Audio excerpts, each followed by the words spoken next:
सीताराम जय हनुमान। आप सभी का स्वागत है मेरी चैनल स्पेशल टेलर में। तो आप सभी को पता है कि हम बालाजी से जुड़े ही मेडिकल आपके सामने रखते हैं और बालाजी की कृपा को आपके समक्ष रखते हैं। तो आज हम फिर से बालाजी की कृपा को लेकर ही आपके समक्ष हाजिर हुए हैं। तो कृपा कुछ ऐसी हुई है, बालाजी की तो हुई है, हनुमान जी की तो हुई है, साथ में नीम करोली बाबा की भी हुई है। कैसे हुई है वो आज मैं आपके साथ समक्ष रखने जा रही हूँ। मैं बहुत टाइम से प्रॉब्लम में थी, डिप्रेशन फील कर रही थी, एंग्जाइटी थी मेरे माइंड में किसी चीज़ को लेकर। और उस दौरान मेरा संकल्प चल रहा था, मैं बहुत टेंशन में थी। जिस चीज़ के लिए टेंशन में थी उस चीज़ का मैंने संकल्प नहीं लिया था। हमारा माइंड है, ह्यूमन माइंड है, कभी किसी चीज़ से डिस्टर्ब हो ही जाता है। तो वैसे ही थी। तो कुछ समझ में नहीं आ रहा था, थोड़ा नेगेटिव फील हो रहा था। पता नहीं आसपास क्या वेदर ऐसा बन चुका था कि नेगेटिव वाइब्स मुझे आ रही थी, तो कुछ समझ में नहीं आ रहा था। तो उस टाइम पे मैं रोकर एक बार सो गई और मुझे स्वप्न में निमकरोली बाबा दिखी।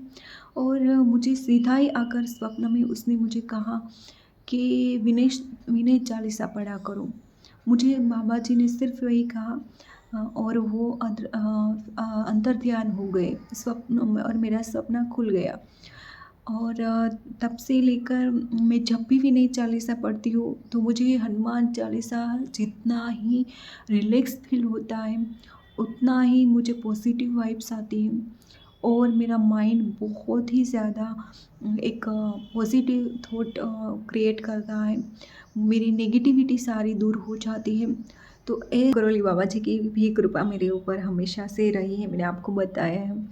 तो और एक बात आपसे रिसेंटली जो मेरे साथ हुई है वो शेयर करना चाहती हूँ। मैं हमेशा कहती हूँ कि ईश्वर उसी की ही एग्ज़ाम लेते हैं, उनकी ही परीक्षा लेते हैं जिनके वो काबिल होते हैं, वरना हर किसी की परीक्षा नहीं ली जाती है। हर कोई उसमें उत्तीर्ण नहीं होता है, हर कोई पास नहीं हो पाता है। भगवान वही सुनते हैं एग्ज़ाम लेने के लिए जो उसको लगता है कि वो पास होगा उसमें। बस धैर्य की बात है, धैर्य जितना रखूँगी उतना ही उसमें अच्छा रिज़ल्ट मिलेगा। मेरे साथ भी यही हुआ, मैं किसी चीज़ के लिए प्रॉब्लम में थी और मैंने संकल्प लिया था। और बार-बार मैं उसी एक चीज़ को पाने के लिए 3 से 4 बार संकल्प ले चुकी थी।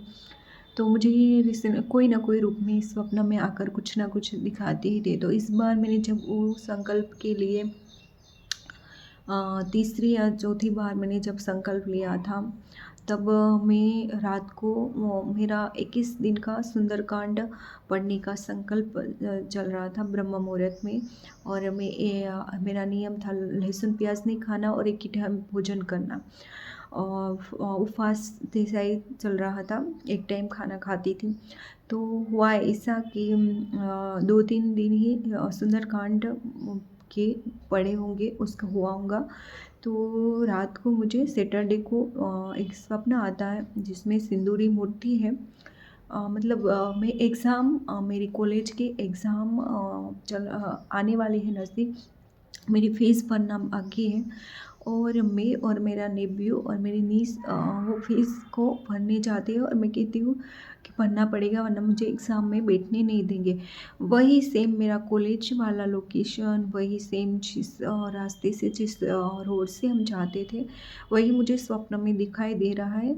लेकिन वो ऐसा रहा है कि हम जैसे वो फ़ी भरने जाते हैं, फ़ीस भरने के लिए जाते हैं, तो बीच में वो रोड के टच मुझे एक हनुमान जी का मंदिर दिखता है जहाँ पर बहुत बड़ी हनुमान जी की सिंदूर कलर की मूर्ति है, सिंदूर रंग की मूर्ति है।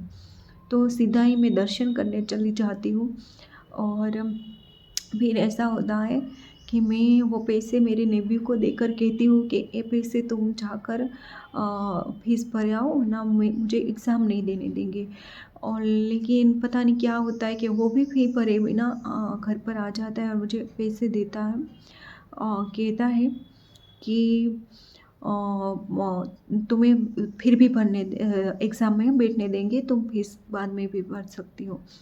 तो ये करके वापस से मुझे हम रिटर्न आ रहे होते हैं, वो मुझे रास्ते में मिल मिल जाता है।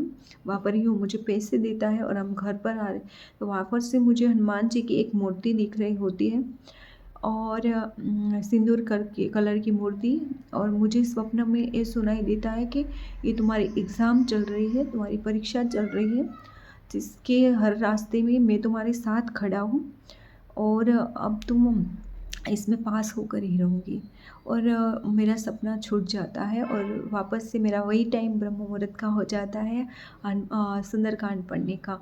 तो कहीं न कहीं बालाजी मुझे जिस संकल्प मेरा सिद्ध नहीं हो रहा है, उससे के लिए बता रहे हैं कि कार्य तेरा जितना बड़ा है, उतनी ही तेरी परीक्षा भी बड़ी होने वाली है। लेकिन बीच में मैं खड़ा हूँ, तो तुम्हें परीक्षा बहुत अच्छे से पास कर लूँगी।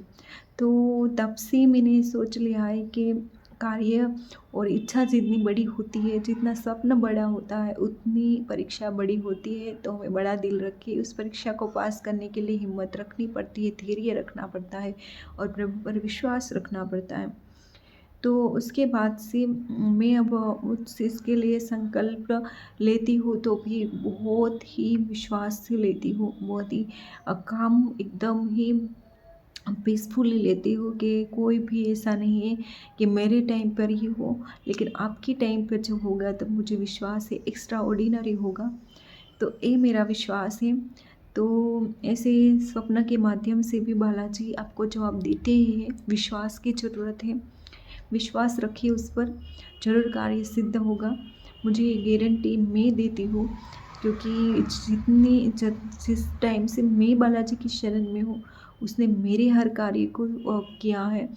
क्योंकि मैं कोई इतनी बड़ी भक्ति भी नहीं करती हूँ, फिर भी मेरे कार्य करते हैं तो मुझे पता है कि उनके इतने बड़े-बड़े डिवोटीज़ हैं, जो उनके प्रॉपर उनको समर्पित है मन से और भाव से, तो उनके कार्य तो सिद्ध होना ही है। तो ये था मेरे छोटे-छोटे एक्सपीरियंस। तो आपको कैसे लगे कमेंट सेक्शन में ज़रूर जय श्री राम लिखना और वीडियो को लाइक करना। और नेक्स्ट टाइम हम वापस से हनुमान जी से जुड़े रोचक कहानी, रोचक हकीकत, सत्य घटना को आपके सामने रखेंगे। तब तक के लिए जय श्री राम, जय बालाजी।